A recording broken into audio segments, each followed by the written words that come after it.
देखो, आज हम आपको एनसीईआरटी बुक के चैप्टर 6 के बारे में पढ़ाएंगे। ठीक है। चैप्टर 6 में क्या है? Lines and angle.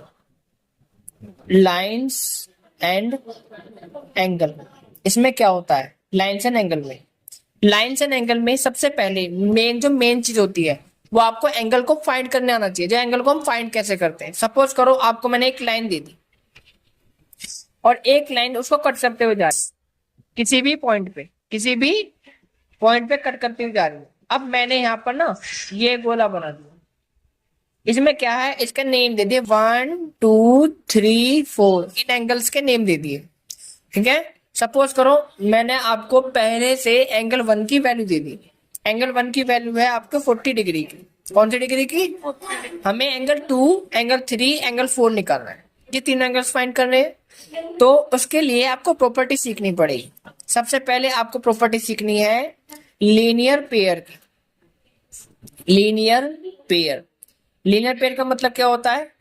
Linear pair का मतलब होता है जिनका सम 180 आए। सपोज को अगर एक लाइन है, ये स्ट्रेट लाइन होती है 180 डिग्री की, तो ये भी एक सीधी लाइन बन रही है, स्ट्रेट लाइन है एकदम। तो जब ये स्ट्रेट लाइन है तो कोई एक एंगल, जैसे कि एंगल 1 और एंगल 2, ये एक स्ट्रेट लाइन बना रहे हैं कि नहीं बना रहे हैं? तो हम क्या लिख सकते हैं, angle 1 plus angle 2 equal to 180 degree. ये हो गया दोनों का सम। अब आप कहोगे कि भैया लीनियर पेयर तो ये दोनों बना रहे हैं, लीनियर पेयर ऐसे भी बन रहे हैं, 1 के साथ देखो सीधी लाइन जा रही है। 1 + 4 को भी हम 180 के इक्वल रख सकते हैं, लेकिन हम पहले इसको सोल्व करेंगे। तो देखो एंगल 1 की वैल्यू कितनी रखी है, 40 डिग्री फिल कर दो। इसको एंगल 2 ऐसे लिख दो, एज इट इज। ठीक है। अब एंगल 2 ऐसे रह जाएगा, जिसकी वैल्यू फाइंड करनी होती है उसको छोड़कर बाकी सब उधर भेज देते। 40 डिग्री इधर आके कैसा हो जाएगा, प्लस का है तो माइनस का हो जाएगा, 180 माइनस 40 डिग्री। ठीक है, कितना रह गया, 140 डिग्री। एंगल 2 की क्या आ गई, वैल्यू आ गई। डन। लेकिन अब हम क्या करेंगे, एंगल 1 के साथ एंगल 4 लेंगे, क्योंकि देखो ये दोनों बिल्कुल क्या बना रहे हैं, बिल्कुल सीधी लाइन बना रहे हैं। यानी कि ये सीधी लाइन आपकी कहाँ कहाँ बन रही थी बताओ, ये एक तो भैया यहाँ बन गया। और एक ऐसे बन रही है। ठीक है। तो अब आप कहोगे ऐसे तो बन रही है भैया, कि ऐसे तो हम ऊपर वाला पार्ट भी ले सकते हैं, 1 + 2 180, 3 + 4 180। जरूरी नहीं है अबव वाला पार्ट बने, यानी कि जो मैंने अबव बताया था ना, अगर हम नीचे की तरफ नहीं है तो ये भी 180 होता है। बस स्ट्रेट लाइन का होना जरूरी है, स्ट्रेट मतलब सीधी लाइन का होना जरूरी है। तो अब यहाँ पर 1 + 2 180, 3 + 4 180, लेकिन हमने एंगल किसकी फिल करी हुई है यहाँ पर, 40 डिग्री। हमें एंगल जो गिवन है वो 1 का गिवन है, तो हमें सिर्फ वही स्ट्रेट लाइन लेनी है जिसमें 1 शामिल है। तो 1 किस में शामिल है, देखो 1 4 के साथ भी शामिल है, एक स्ट्रेट लाइन बना रहा है यानी कि लीनियर पेयर, और 1 2 के साथ भी शामिल है, एक लीनियर पेयर बना रहा है। क्या बना रहा है, एक लीनियर पेयर बना रहा है। तो देखो हमने 1 के साथ 2 ले लिया, अब हम क्या कर सकते हैं, 1 के साथ 4 भी ले सकते हैं, उससे 4 की वैल्यू फाइंड आ जाएगी। कैसे, देखो 1 + 4 = 180 डिग्री। यहाँ रीजन लिखना होता है बाय लीनियर पेयर। कौन सी प्रॉपर्टी से आया ये, बाय लीनियर पेयर की प्रॉपर्टी से वैल्यू आ गई। और यहाँ भी हमें रीजन लिखना था कि दोनों का सम 180 ही क्यों लिखा, तो हमें लिखना है bye linear pair, LINEAR, linear pair property है। 1 की वैल्यू फिल करो 40 डिग्री, इसको ऐसे एज इट इज लिख दो, ये आ गया। ये हमें निकालना है, ये माइनस में चला जाएगा, 180 डिग्री माइनस 40 डिग्री, है ना। 10 डिग्री का साइन लगाना मत भूलना, 10 आ गया 140 डिग्री। एंगल 4 की वैल्यू आ गई। क्लियर। अब इन वैल्यूज को हम फिल भी कर सकते हैं, क्या, ब्रैकेट में डाल दो। एंगल 2 की वैल्यू कितनी आएगी, 140 डिग्री, और ये भी अभी निकाली हमने 140 डिग्री। अब ये तो हो गया लीनियर पेयर। अब हम एक प्रॉपर्टी सीखने वाले हैं, कौन सी, वर्टिकली अपोजिट।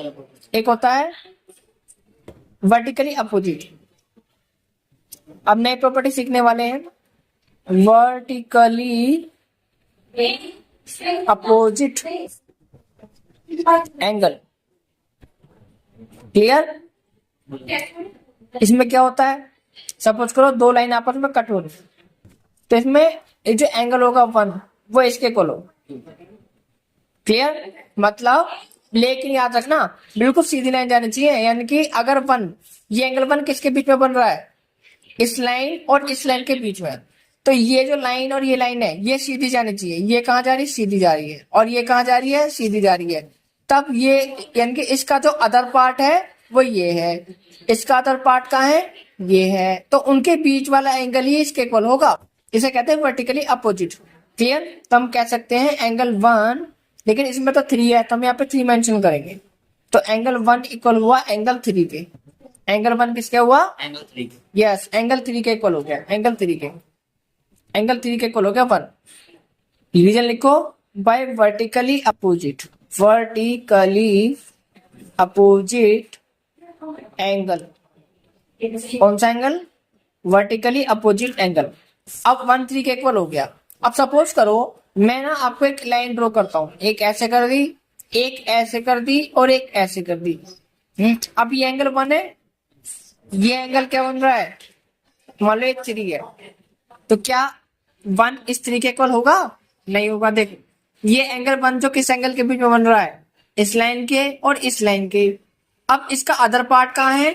बिल्कुल सीधा जाना है? नहीं है। इसका अदर पार्ट कहाँ है? ये रहा, लेकिन इसका नहीं है। तो इन दोनों लाइन का अगर अदर पार्ट नहीं है तो ये इसके इक्वल नहीं होगा। क्लियर? इसलिए इसमें इसका अदर पार्ट ये रहा, इसका अदर पार्ट ये रहा, इसलिए दोनों एंगल है। क्लियर हुआ? By vertically opposite. तो हम लिखेंगे एंगल 1 की वैल्यू कितनी थी आपकी? यहाँ पर देखो 40 डिग्री। तो यहाँ पर एंगल 3 कितना निकल कर आ गया? 50 डिग्री। आपके सभी एंगल्स निकल गया। क्लियर? वंस अगेन एक बार और प्रैक्टिस करते हैं एंगल फाइंड करने। ठीक है? कैसे एंगल फाइंड करते हैं? रिपीटर। सपोज करो आपको मैंने इस बार डायग्राम दी थी इस तरीके से, ठीक है? ये ऐसे दी थी। अब यहाँ पर ये 4 एंगल है, 1 2 3 4। डन। अब मैंने मान लो एंगल 4 देते 60 डिग्री। कितना?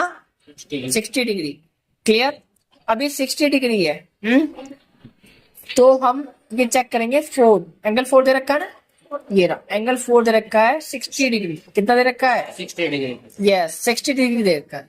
जब एंगल 4 60 डिग्री दे रखा है तो अब इस 4 को किस किस के साथ लोगे? जो एकदम सीधी लाइन बनाएगा। बताओ 4 को अगर हम 1 के साथ लेंगे तो एक सीधी लाइन बन रही है।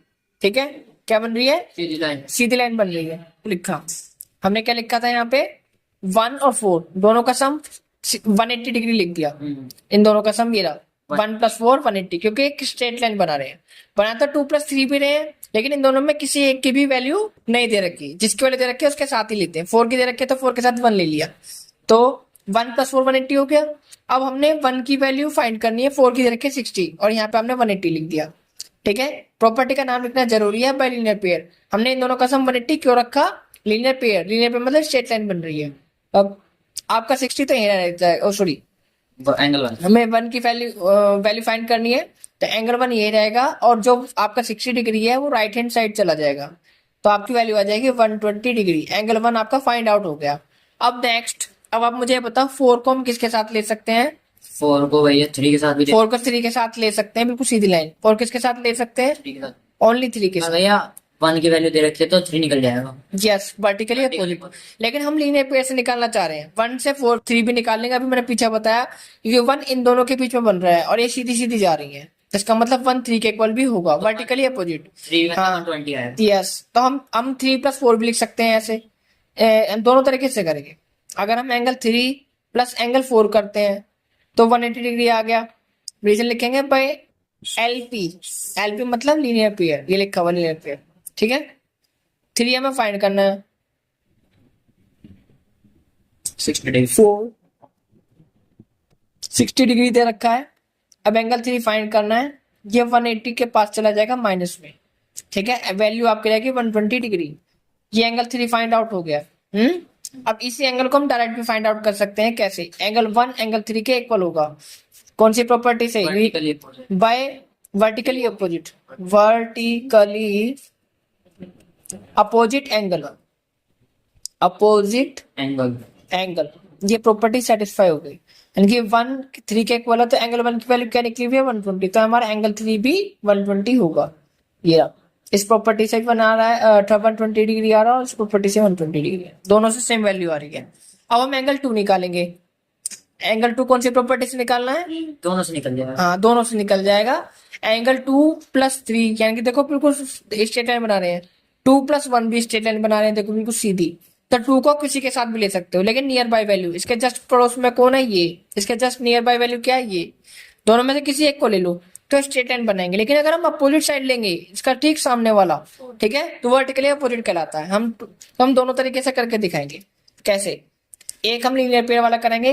सपोज करो हमने 2 के साथ 1 ले लिया, बिल्कुल सीधी लाइन बन रही है, तो हम लिख सकते हैं angle 1 plus angle 2 equal to 180 degree by linear pair. L dot P linear pair. Angle 1 find करना है। सॉरी, एंगल 1 हमें दे रखा है। सॉरी, एंगल 1 की वैल्यू कितनी दे रखी है? 120 डिग्री हमने फाइंड आउट करी हुई है। एंगल 1 की 120 डिग्री, तो 120 डिग्री ये फाइंड करना है।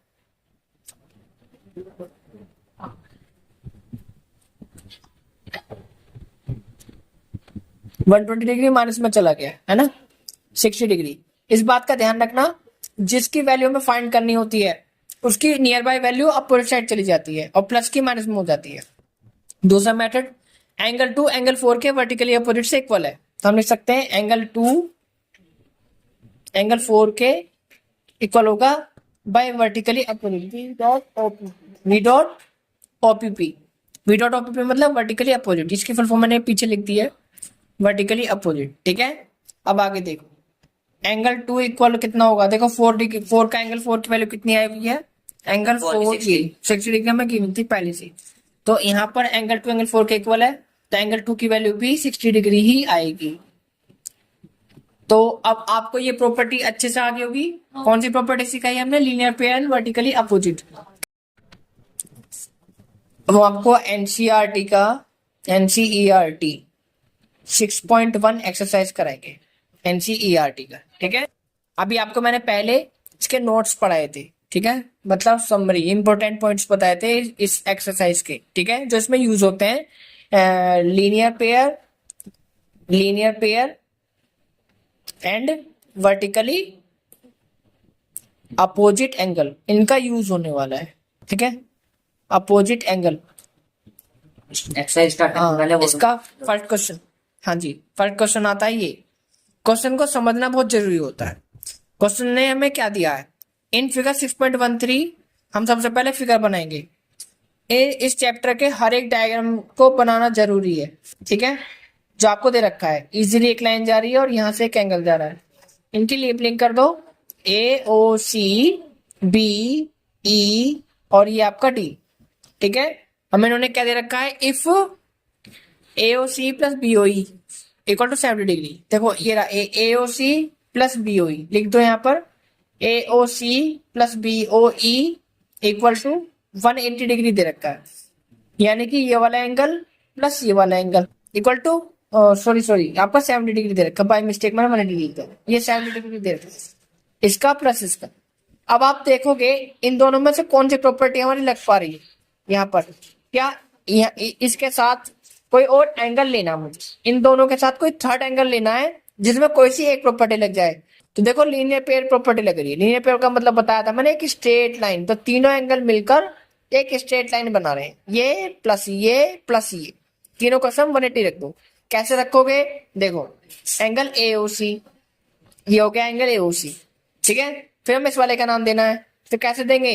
COE या फिर EOC, ऐसा बोल सकते हो, ये बीच में आएगा COE, एंगल COE, ठीक है, प्लस अब हमें लिखना है EOB, एंगल EOB, इसको BOE भी कह सकते हैं, EBE नहीं कह सकते, BOE या फिर EOB, कोई सा एक। तो हमने लिख दिया तीनों, ये वाला एंगल प्लस ये वाला एंगल प्लस ये वाला एंगल, तीनों मिलकर 180 बना रहे हैं, ये वाला प्लस ये वाला प्लस ये वाला इक्वल टू 180 डिग्री बाय, ये आदत डालनी पड़ेगी, अगर आदत नहीं डालोगे तो रह ही जाता है। ठीक है, बाय लीनियर पेयर। AOC की वैल्यू नहीं दे रखी और BO इन दोनों की नहीं दे रखी, तो इन दोनों का सम दे रखा है, तो हम पहले इनको पास में लिखेंगे, AOC प्लस BOE, इसको थर्ड नंबर पर डाल देंगे, प्लस की वैल्यू आगे पीछे कर सकते हैं, इक्वल टू 180 डिग्री, इन दोनों का सम दे रखा है 70 डिग्री, ये रहा। ठीक है, AOC प्लस BOE, ये ऐसे रह गया COE 180 डिग्री, अब एंगल सीओई ये ऐसे रह गया, सीओई इक्वल टू ये 70 डिग्री उधर चला जाएगा 180 के पास, ठीक है, माइनस में 70 डिग्री ये रह गया, इसकी वैल्यू आई 110 डिग्री। सीओई की वैल्यू हमारे पास फाइंड हो गई। अब हमारे पास ये वाला एंगल आ चुका है 110 डिग्री, 110 डिग्री, 110। अभी आपने क्या देखा, इन दोनों का सम 70 डिग्री दे रखा है, तो हम क्या करेंगे, इन दोनों का सम तो 70 दे रखा है, तो अगर हमें बीओई की वैल्यू फाइंड करनी है तो क्या करेंगे बताओ। बीओई की वैल्यू फाइंड करने के लिए अगर हम क्या कहते हैं, देखो अब ये वाला एंगल अगर आप लेते हो तो ये वाला, ये किसके इक्वल बैठेगा, ये वाला एंगल बैठेगा इसके इक्वल, है ना।